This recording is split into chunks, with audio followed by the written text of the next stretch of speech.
مباہلہ میں جو 2 سے 3 نقطے رہ گئے وہ ذرا سن لیں پھر آگے چلتے ہیں۔ عرض کیا تھا کہ نساء کیوں کہا، انفس کیوں کہا، ابنا کیوں کہا، یہ تو یاد رہے گا۔ اب آج یہ عرض کرنا ہے کہ اگر حضور مباہلہ میں اکیلے تشریف لے جاتے تو کیا مباہلہ فتح نہ ہوتا؟ جو کھاری چشمے میں لعاب دہن ڈال دیں تو وہ شہد سے میٹھا ہو جائے۔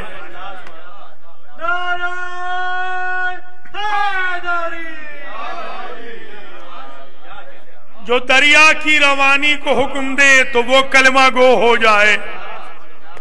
جو بھاگتے ہوئے جانوروں بلکہ درندوں سے کلمہ پڑھا لے، جن کی ہتھیلی پہ سنگریزے کلمہ پڑھتے ہوں، جن کی عظمت کو پہاڑ جھک کے سلام کرتے ہوں، جن کی قدم راؤں میں عرش ہو،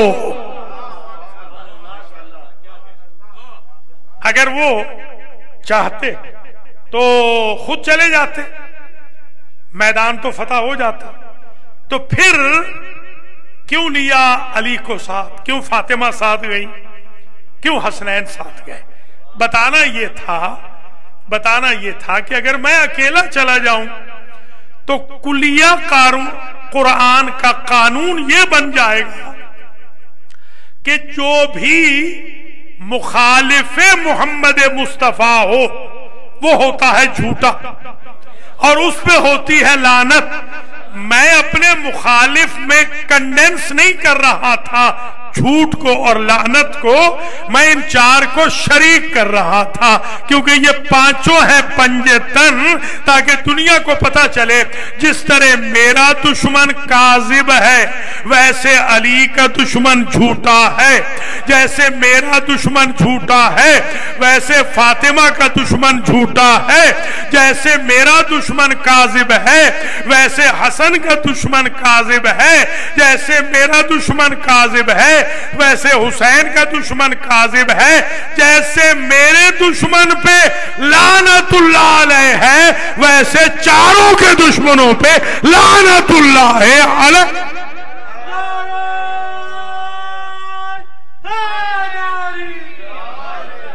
علی حق بے شک کر شک منافق، دونوں ہاتھ بلند کر کے نعرہ ماشاءاللہ ماشاءاللہ۔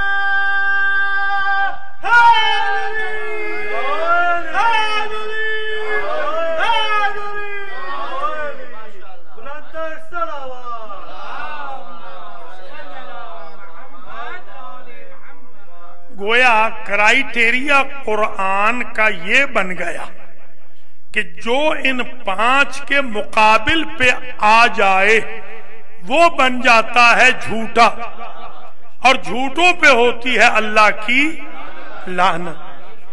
اچھا ایک نقطہ اور سن لیجئے، اگر لعنت حضور کرتے تو کیا کم تھی؟ یعنی حضور کی لعنت ہوتی، حضور کی طرف سے ہوتی، اللہ کی انوالومنٹ نہ ہوتی۔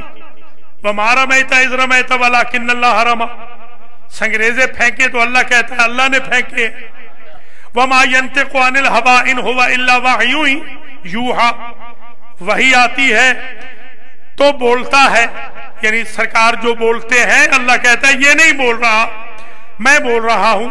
تو اگر اللہ کو فَنَجْعَلْ لَعْنَتَ اللَّهِ نہ کہا جاتا، یہ کہا جاتا کہ فَنَلْعَنْ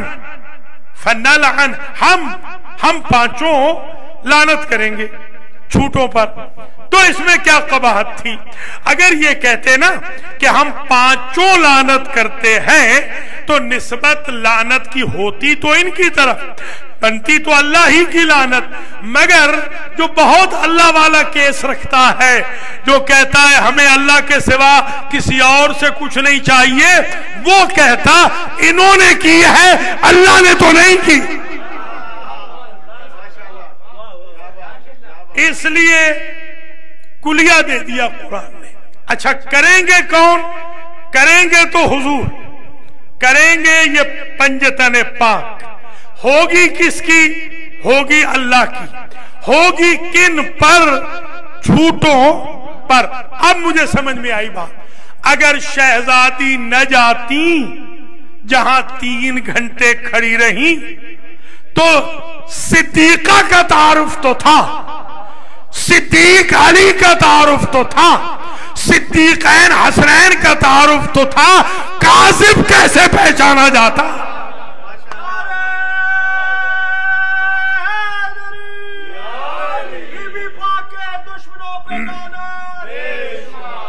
یا اگر میں یوں کہوں وَمَا أَرْسَلْنَاكَ إِلَّا رَحْمَةً لِلْعَالَمِينَ، حضور ہے عالمین کی رحمت، اور حضور کی رحمت کون ہے؟ بی بی فاطمہ، کیونکہ بیٹی ہے، صاحبزادی ہے۔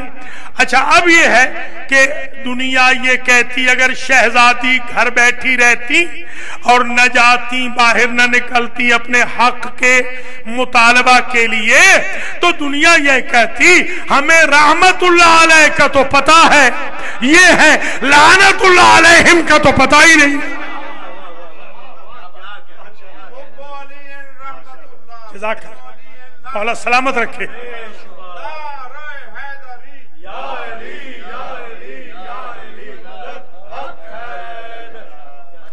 اچھا یہ بھی سمجھ لیں کہ ہمارے ایک مولانا تھے اہل سنت کے، بہت اچھے انسان تھے، بڑی انہوں نے کتابیں بھی لکھی ہیں، مفسر قرآن بھی تھے۔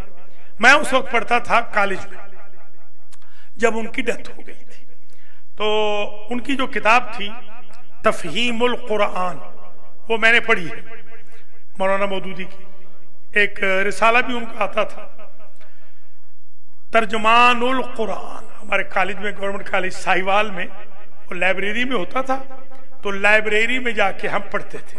وہ جو رسالہ ہوتا تھا نا، ہر مہینے کا موٹا سا رسالہ ہوتا تھا، تو مولانا کا ایک مضمون میں نے پڑھا اس میں، جب میں 14ویں جماعت کا اسٹوڈنٹ تھا گورنمنٹ کالج ساہیوال میں، جن میں انہوں نے یہ لکھا، تفسیر تو مجھے یاد نہیں کہ اس وقت چھپ چکی تھی یا بعد میں چھپی، اس میں یہ لکھتے ہیں، وہ حضرت صاحب نے لکھا کہ یہ جو مباہلہ تھا دراصل مسلمانوں کا اور کافروں کا مقابلہ تھا، تو یہ جو کہا تھا کہ ہم اپنے بیٹے لائیں گے، ہم اپنی عورتیں لائیں گے، ہم اپنے نفس لائیں گے، اور تم اپنے بیٹے لاؤ، اپنی عورتیں لاؤ، اپنے نفس لاؤ۔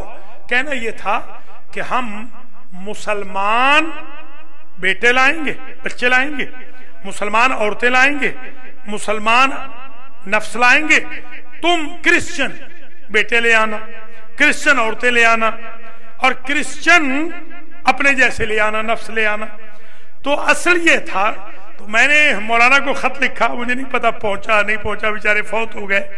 میں نے مولانا کو خط لکھا تھا کہ میں نے کہا حضرت صاحب اتنا بتا دیں کہ حضور کی تقریباً 23 سال کی، چلیے 22 کر لیجئے، 22 سال کی، 21 سال کی محنت کا اثر اتنا ہی ہوا تھا کہ پورے مکے میں 2 مسلمان لڑکے تھے، بچے تھے، 1 مسلمان عورت تھی اور 1 بڑا مسلمان تھا، یہ باقی سب کچھ کیا تھے۔ نعرہ تکبیر، نعرہ رسالت، نعرہ حیدری، حیدری، بلندتر صلوات۔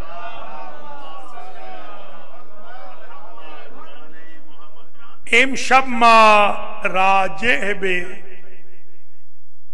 دختر پیامبر اسلام بی بی فاطمه سلام الله علیها داریم صحبت میکنیم و عرض کردیم اگر پیامبر اکرم خودش در مباهله میرفت میتوانست پیروز بشه.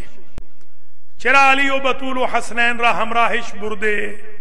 چون میخواست درس بده به امتش که اگر من تنها میرفتم مباهله فتح میشد، اما مردم میگفتن کسی که دشمن پیامبر اکرم باشد اون دروغگوه و نفرین خدا بر دروغگو. من این 4 تا را همراه خودم بردم تا معلوم بشه همچنین که دشمن من دروغگو هست و نفرین خدا بر اوه. کسی که دشمن این 4 تن پاک هم باشه، هم دروغگو هست و هم نفرین خدا بر او هست. این یه نکته مهمی که در مباهله بود این بود. بعضی از علماء اهل تسنن میگن هدف مباهله این بود مسلمون بچه ها، مسلمون زنها، مسلمون مردها را می برد پیامبر اکرم جلوی، عرض کنم که بچه های مسیحی و زنهای مسیحی و مردهای مسیحی. من سوال کردم که در این مباهله که تقریبا در اواخر عمر حضرت، مباهله تقریبا اواخر دهمین سال، تقریبا 22-23 سال شده، هنوز فقط 4 تن مسلمان بود، حسن و حسین و فاطمه و علی. باید اینا بدونن که در اصل کنه قضیه این نبود. حقیقت این بوده که پیامبر اکرم زیر چادر فاطمه، زیر چادر یمانی مخفی معرفی کرده بود این 4 تن را، میخواست در علنا در میدان هم معرفی بکنه. آج کی گفتگو کا ایک پہلو یہ بھی ہے، ذرا اسے بھی سمجھ لیجئے کہ جو سیکوینس ہے، جو آرڈر ہے وہ عجب تھا. یعنی جو قافلہ چلا ہے یہ پنجتن پاک کا، مسجد الاجابہ میں آپ جائیں آج بھی، بالکل وہ حرم کے سامنے ہے مسجد الاجابہ جو مسجد مباہلہ ہے. تو آپ کو وہاں بتائیں گے لوگ کہ قافلہ یوں چلا کہ آگے پیغمبر ہے، دائیں انگلی کے ساتھ حسن کو پکڑا ہوا ہے اور حسین کو اپنے سینے سے لگایا ہوا ہے، یوں چل رہے ہیں. حالانکہ آپ یہ سمجھ سکتے ہیں کہ امام حسین کا جو سن مبارک ہے وہ چلنے کے قابل ہے کہ واقعا 3 میں آئے ہیں نا دنیا میں، تو چل تو سکتے ہیں. 5-6 سال کا بچہ چل سکتا ہے، مگر صرف یہ حسین سے جو عاطفت ہے، محبت ہے پیغمبر کو، اس کا اظہار کرنا ہے کہ میں 6 سال کے بچے کو بھی سینے سے لگا کے جا رہا ہوں. یہ دیکھیں آپ، یہ حقیقت فاطمہ ہے کہ فاطمہ کی اولاد کتنی اہم ہے، کتنی اہم ہے فاطمہ کی اولاد. خیر، پیچھے اگر تو رتبے کا خیال رکھا جائے، رتبے کا، تو کس کو چلنا چاہیے؟ مولا علی کو. بی بی پاک جتنی بھی بلند مرتبت ہوں، ابھی آپ سن رہے تھے نور سے، ماشاءاللہ امام حسن کے بارے میں بھی آپ نے ہاشمی سے سنا، اور شاہ جی بھی ماشاءاللہ بہت خوبصورت تعظیم شاہ صاحب نے بھی بیان کیا. اللہ تعالیٰ آپ سب کو سلامت رکھے. آپ نے وہ جو بی بی کا مقام ہے حقیقت فاطمیہ میں، آگا یاد ہوگا پہلی مرتبہ زندگی میں، پہلی مرتبہ ایک کتاب ہے، وہ کتاب ہے ایک مرجع تقلید کی. اس کتاب سے میں نے ایک روایت پہلی مرتبہ زندگی میں امریکہ میں پڑھی تھی کہ جب تک بی بی پاک زندہ رہیں، مولا علی کبھی بی بی کو پشت کر کے نہ چلے. یہ آپ حرم جاتے ہیں نا، حرم جاتے ہیں، آپ کیسے آتے ہیں واپس؟ ترجعون رجعتن قہقرائیہ، آپ کا رخ رہتا ہے ادھر، حضور کے روضے سے، بقیع سے، امام حسین کے روضے سے، امام علی کے روضے سے، سامرہ شریف، کاظمین، خراسان کے بادشاہ معصوم کم، آپ کا رخ رہتا ہے روضے کی طرف. ایسے ہوتا ہے نا، کیوں؟ احتراماً.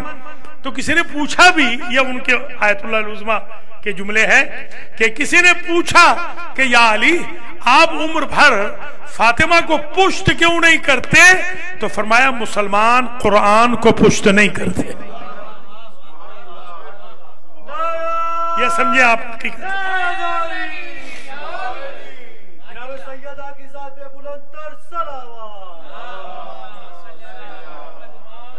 بڑے بھولے لوگ ہیں جن کو ہم کہتے ہیں کہ کوثر بی بی پاک کے لیے آئی، دہر بی بی پاک کے لیے آئی، آیت تطہیر بی بی پاک کے لیے آئی، آیت الخمس بی بی پاک کے لیے، آیت قربا وآت ذی القربا اور قل لا اسألکم علیہ اجرا الا المودۃ فی القربا، یہ بی بی پاک کے لیے آئیں۔ جب ہم یہ کہتے ہیں تو وہ لوگ کہتے ہیں اتنی آیتیں، اتنی سورتیں آ گئیں۔ حضرت علی تو کہہ رہے ہیں یہ مکمل قرآن ہے۔ آپ سورۃ القدر میں پریشان ہو رہے ہیں کہ قدر کیسے فاطمہ کے لیے ہے۔ حضرت فرما رہے ہیں یہ سارا کا سارا قرآن ناطق ہے۔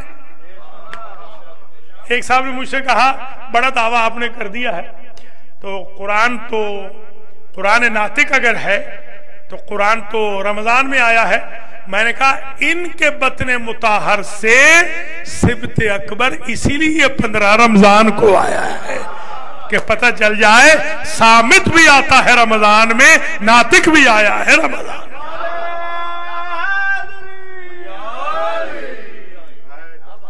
تو ہم نے یہ ذرا ملاحظہ کیا، دیکھا کہ مرتبہ تو بہت بڑا ہے بی بی پاک، اتنا مرتبہ کہ علی جیسا شیر خدا پشت کر کے نہیں چل رہا، حسنین کی ماں، یعنی میں اگر یوں کہوں کہ حسنین جو سیدہ شباب اہل الجنت ہیں، ان کی اپنی جنت فاطمہ کے قدموں میں ہے۔ اب سمجھے حقیقت فاطمی۔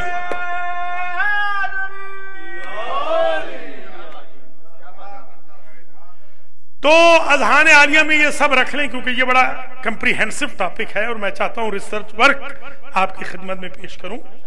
دیکھیے یہ تو درجہ ہے بی بی کا، کمال درجہ ہے بی بی پاک کا، پہلی مجلس میں بھی بتایا تھا، اب آگے چل رہا ہوں اس سے، یعنی اب چوتھی مجلس سے آگے یہ جو اہم پوائنٹ ہے اب عرض کر رہا ہوں کہ رتبے کا خیال، درجے کا خیال، گریڈ کا خیال رکھا جاتا تو الرجال قوامون علی النساء، مرد افضل ہے خاتون سے، خواہ وہ خاتون بی بی پاک کیوں نہ ہو، مرد تو یقیناً افضل ہے، مولا علی جیسا وہ ان کے بھی امام ہیں۔ دیکھیے بی بی کا یہ ایک آج معرفت سن لیجئے، ہمارے ائمہ کہتے ہیں کہ نحن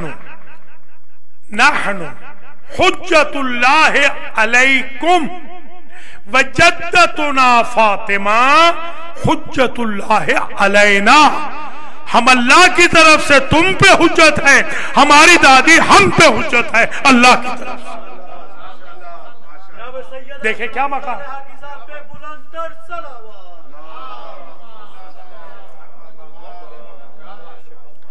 اتنا بڑا درجہ ہے بی بی کا۔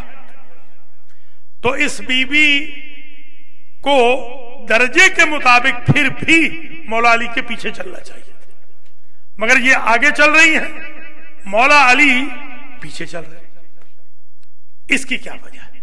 تو اس کی پہلی جو تشریح یا جواب اس کا ہے وہ میں یہ عرض کروں گا۔ یہ طالب علم کے زمانے میں مجھے اچھی طرح یاد ہے، ابھی میری داڑھی پوری نہیں آئی تھی، میں نے یہ نقطہ پڑھا تھا، آج میں ریپیٹ کر رہا ہوں یہ نقطہ جو میں نے پڑھا تھا، داڑھی ابھی نہیں آئی تھی پوری اس وقت، یہ پہلا یہ نقطہ میں نے اس وقت پڑھا تھا، وہ یہ میں نے پڑھا تھا کہ بی بی کا مولا کے آگے چلنا، مولا کا بی بی کے پیچھے چلنا، حسنین کا ساتھ چلنا، اصل یہ قرآن کی آیت کی تفسیر ہے، آیہ مباہلہ تھیوری ہے، یہ 4 پریکٹیکل ہیں، بلکہ 5 پریکٹیکل ہیں۔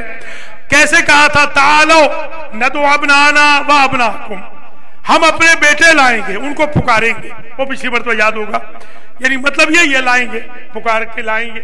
اچھا بیٹے کیونکہ پہلے قرآن میں آئے ہیں تو بیٹے آگے چل رہے ہیں، حالانکہ بیٹے تو ماں باپ کے پیچھے ہوتے ہیں، یہ آگے جو چل رہے ہیں، اس لیے حتیٰ کہ نبی کے بھی آگے ہے، کم از کم سبت اصغر تو آگے ہے نا، نبی کا سینہ پیچھے ہے، وجود حسین آگے۔ اللہ اکبر، اللہ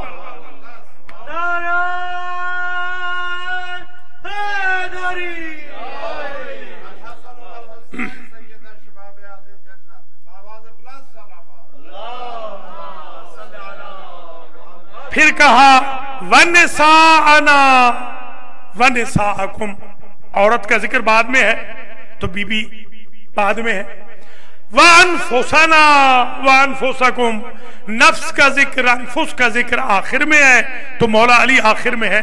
تو نکتہ میں نے یہ پڑھا تھا، آج سن لیجئے، نکتہ میں نے یہ پڑھا تھا اس زمانے میں کہ میں تو یوں سمجھا ہوں ایک سطر قرآن میں ہے، دوسری سطر محمد کے خاندان میں.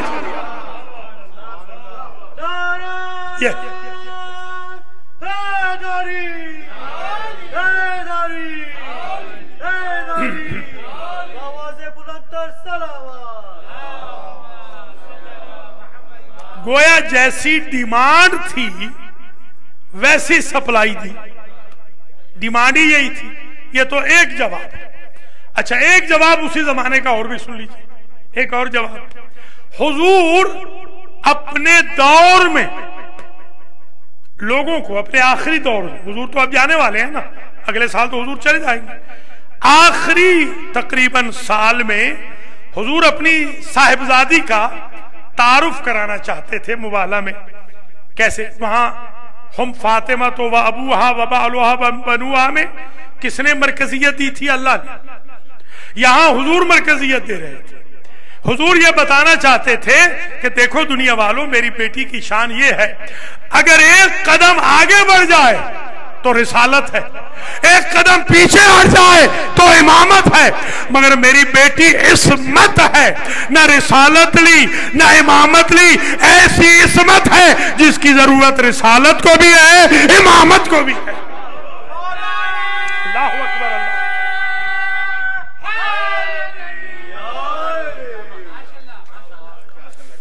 وجود فاطمه در وسط بوده، چرا؟ چون قدر مشترک اسمت است که لازمه رسالت هم هست، لازمه امامت هم هست. در قرآن همونطوری که خواسته بود خدا که اول بچه ها باشند و بعد خانم ها باشند و آخرش مرده ها، همونطوری که در قرآن نوشته بود همچنین ترتیب را پیامبر اکرم استعمال فرمود در مباہلے. اچھا اب جناب یہ ہوا کہ قافلہ چل پڑا. جیسے قافلے کو دور سے دیکھا وہ چیف پریسٹ نے، بڑا جو پادری ہے نا بڑا، اس نے جب دیکھا تو اس نے ایک جملہ اپنے عیسائیوں سے کہا، واللہ، اللہ کو تو مانتے ہیں نا، بولو واللہ، خدا کی قسم، انی لارا وجوہا لو سأل اللہ ان یزیل جبلا لازالہ اللہ. خدا کی قسم میں محمد کے ساتھ ایسے چہرے دیکھ رہا ہوں کہ اگر وہ چہرے اللہ سے کہہ دے کہ پہاڑ ہٹا دے، اللہ پہاڑ ہٹا دے گا. اب میں آپ سے پوچھتا ہوں کہ بی بی پاک کا چہرہ تو چھپا ہوا تھا، یہ کوئی 15ویں صدی کی تو عورتیں نہیں تھی نا ہماری، جی ہاں، کہ جن کو حجاب کا خیال ہی نہ ہو. میں ابھی آج ہی دیکھ رہا تھا ایک نابینا صحابی ہے، وہ حاضر خدمت رسول ہوا، رسول پاک کے پاس بی بی تشریف فرما ہے. جیسے ہی وہ آنے لگا اس نے دستک دی کہ سرکار میں اندر آ جاؤں، بی بی اٹھ کے حجرے میں چلی گئی. حضور فرماتے ہیں کہ یہ تو نابینا ہے. بی بی فرماتی ہے ہم تو نابینا نہیں ہیں. کچھ سمجھیں یا نہیں؟ یہ خواتین کو بتائیے، خواتین کو بتائیے یہ پردہ ہوتا ہے. اس پردے کو بی بی پاک لائک فرما رہی ہے. خیر بہت بات دور نہ چلی جائے، سبب کریں آپ کی زحمتوں کو ختم کریں. تو یہ ہم نے دیکھا کہ اس طریقے سے اس نے کامنٹس دیے. واللہ انی لا ارا وجوہن لو سأل اللہ ان یزیل جبلا لازالہ اللہ. جیسے اس نے یہ کہا تو میں اب آپ کو سمجھانے کے لیے عرض کر رہا ہوں کہ بی بی پاک کا چہرہ تو مخفی ہے، مستور ہے. دیکھیں آج سمجھ لیجئے یہ خواتین کو، کیونکہ خواتین نے آلموسٹ ہماری مجلسوں کا بھی بائیکاٹ کیا ہوا ہے اور درس کا بھی بائیکاٹ ہے. اللہ ان کو ہدایت کرے. وہ بہت عالمہ فاضلہ ہے، ان کو ضرورت نہیں ہے کسی چیز کی. تو ان کو یہ بتائیے گا کہ مستور کو مستور کہتے ہی اس لیے ہے کہ وہ چھپی ہوئی ہوتی ہے. ستر ہے نا، ستر. خیر تو بی بی پاک تو تھی مستور، چھپی ہوئی. نقاب تھا نا ہمارے ہاں، تو نقاب آج کل مرتجعین کی نشانی بن گیا ہے. یہاں تو ہمارے ہاں مرتجعین کی نشانی. اچھا واجب نہیں ہے، میں کوئی نہیں خدا نخواستہ امبیرس نہیں کر رہا ہوں، واجب نہیں ہے نقاب. واجب یعنی وہ جو ٹکڑا منہ کا چھپانا، یہ واجب نہیں. تو بی بی پاک کا تو چہرہ ڈھکا ہوا ہے، اسے دیکھا نہیں. مولا علی کو اور حضور کو تو وہ دیکھ کر آیا ہے. وہ سارے گئے تھے نا، وہ 12 کے 12 لوگ دیکھ کر آئے تھے. 2-3 دن پہلے وہ ڈائلاگ ہوتے رہے. تو اب وہ چہرے کون سے ہیں؟ ابھی آئے مباہلہ تو آئی نہیں. اس پادری کا علم دیکھیے کہ اللہ نے بھی ان بچوں کو جمع کے صیغے سے کہا، اس پادری نے بھی جمع کے چہرے کہا ہے، تسریہ نہیں کہا ہے. 2 چہرے نہیں کہا، جمع چہرے کہا. مجھے سمجھ میں نہیں آ رہی بات. پادری کو مہدی تک امام نظر آ گئے، مسلمان کو آج تک نظر نہیں آ. سمجھے نا ذرا.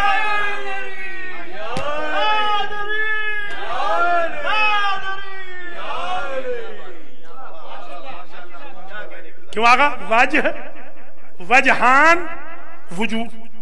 وجہ ایک چہرہ، وجہان 2. وہ کہہ دیتا 2 چہرے دیکھ رہا ہوں. اس نے وجوہ کہہ کے اس نے نور دیکھ لیا تھا. امام حسین علیہ السلام کی پیشانی میں مہدی تک کے ائمہ کا نور دیکھ لیا تھا. وہ جان بوجھ کے پیچھے ہٹے ہیں، وہ اسی لیے تو پیچھے ہٹ گئے. اچھا اب وہ تو خیر پیچھے ہٹ گئے. مباہلہ وقت بھی ہمارا تقریباً ختم ہو گیا. انشاءاللہ اگلی شب جمعہ کو پھر اس کو نمبر کیا ہوگا اس کا؟ نمبر 7 چھٹا پڑھیں گے. سیٹرڈے کو فیلڈلفیا پڑھنا ہے تو انشاءاللہ 7واں ہو جائے گا. اچھا نہیں انشاءاللہ کوئی نہیں. چلیے ختم کریں، آلموسٹ آدھا گھنٹہ ہونے والا ہے. وقتی کے ان رئیس مسیحی ہا پدر انہا کے پریسٹ بود راہب بود. وقتی کے دید گفت کے قسم بخدا من دارم یہ سری چہرہ یہ در خشان را میبینم کہ اگر ایناز خدا بخوان کہ این کوه را از اینجا بلند کن جای دیگه ببر. خدا دعای اینها را رد نمی کنه، پس من دیگه نمیخوام مباهله کنم، چون اینها خیلی پربرکتند و پر نورند و مستجاب الدعواتند.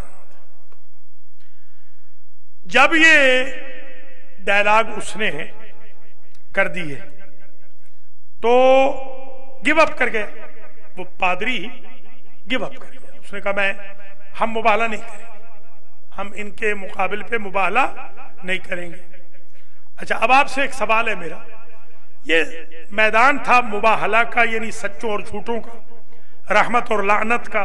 میں آپ سے ایک سوال کر رہا ہوں، کیا یہ پادری اور یہ نصارہ نجران یہ جھوٹے ثابت ہوئے اور ملعون بنے یا نہیں بنے؟ نہیں بنے، اس لیے کہ گیو اپ کر گئے. وہ تو پیچھے ہٹ گئے. وہ تو نہ جھوٹے بنے نہ ملعون بنے. اب سمجھ میں آئی بات کہ ان لوگوں میں جھوٹ کم کیوں ہے اور مسلمانوں میں زیادہ کیوں ہے. کوئی سمجھے یا نہیں؟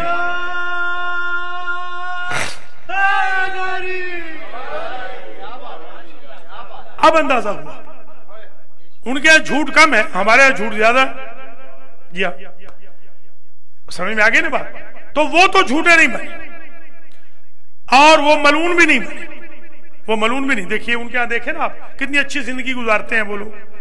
115 سال کا میرا دوست ہے ڈاکٹر فیلڈلفیا میں، 115 سال کا ہٹا کٹا، ایسے ہٹا کٹا پھر رہا ہے، اتنا سا ہے 3 فٹ کا، ایم ڈی ہے 3 فٹ کا، ایسے پھرتا ہے کہ رہے اللہ کا نام.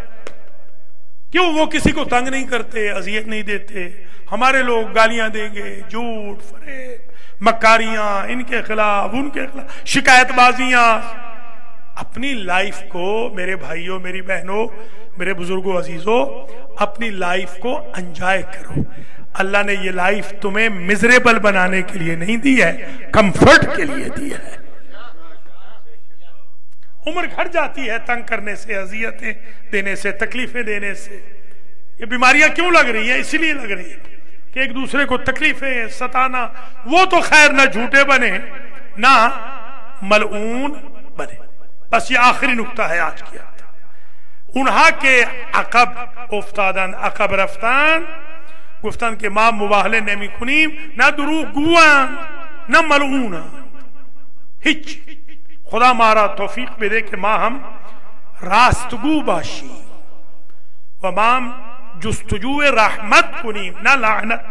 و گفتم کہ یک دیگر را اذیت دادن و فوش دادن و شکایت کردن و ہمیں یہ انہا خلاف اسلام ہے.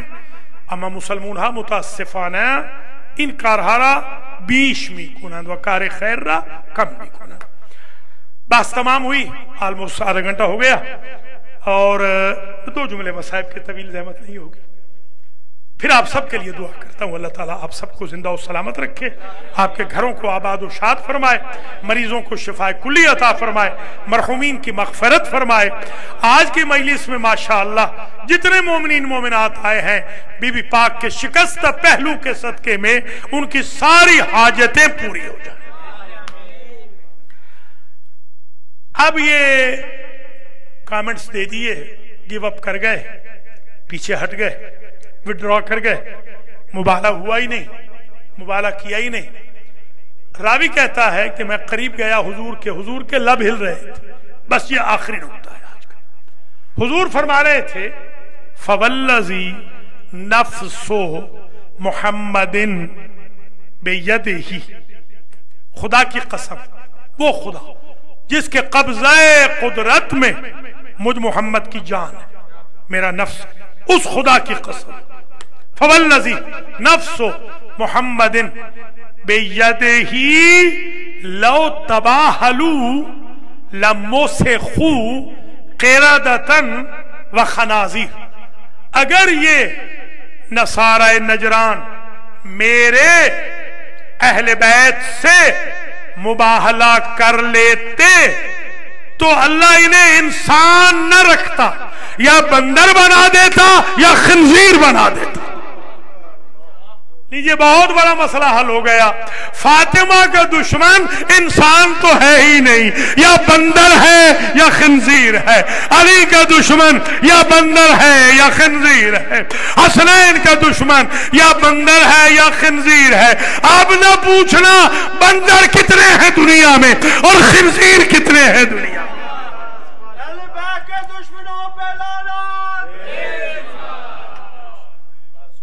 لیجئے جناب مجلس تمام ہو گئی.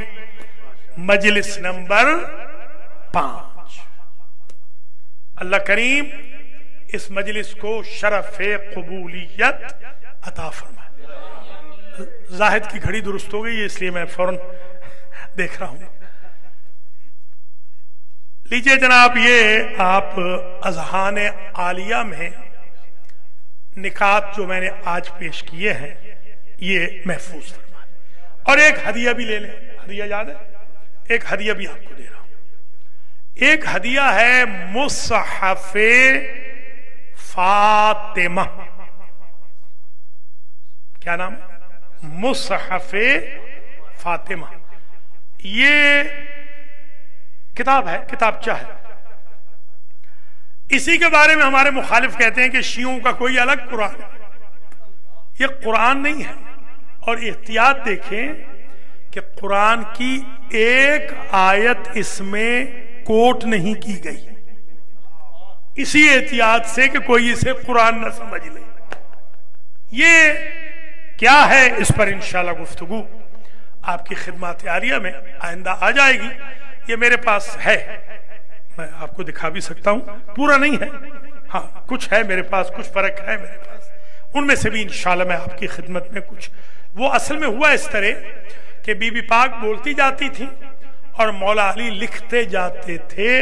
اس کا نام ہے مصحف فاطمہ.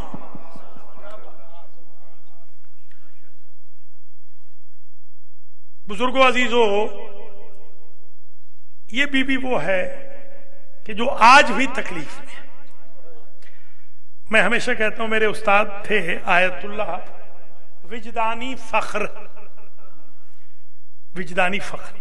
وہ ایک روز آئے شب جمعہ میں، ایسی شب جمعہ کہنے لگے کہ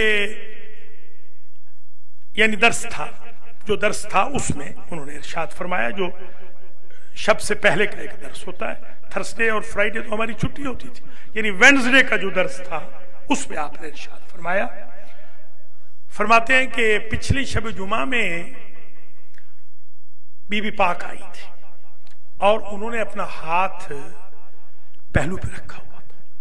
اب یہ نہیں پتا ٹوٹا ہوا ہاتھ رکھا ہوا تھا یا سالم ہاتھ رکھا ہوا تھا. پورے 3 مہینے تک تو ٹوٹا ہوا ہاتھ بی بی اٹھا ہی نہیں سکی.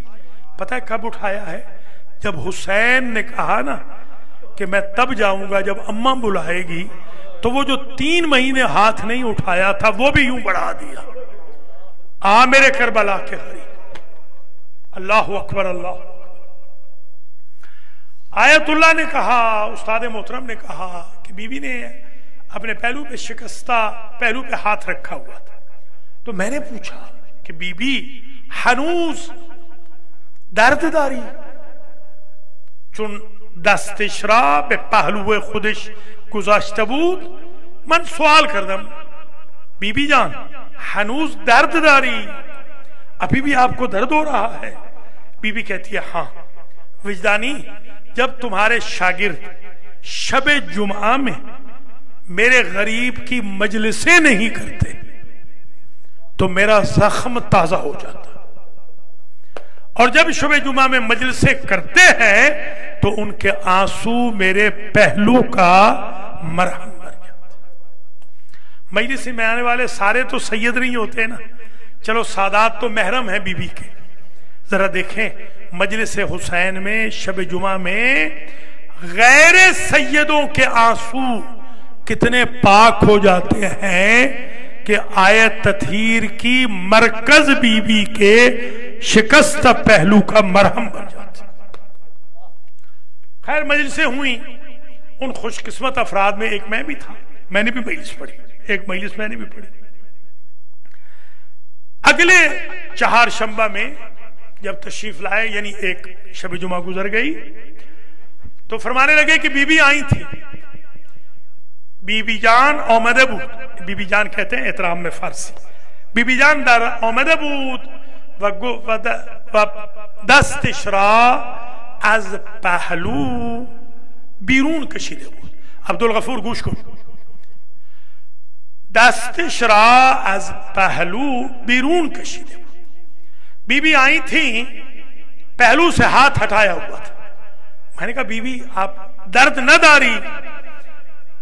می گفت چون مجلسی که برای پسرم خونده شد، اون مجلس باعث شده که دردم تمام شد.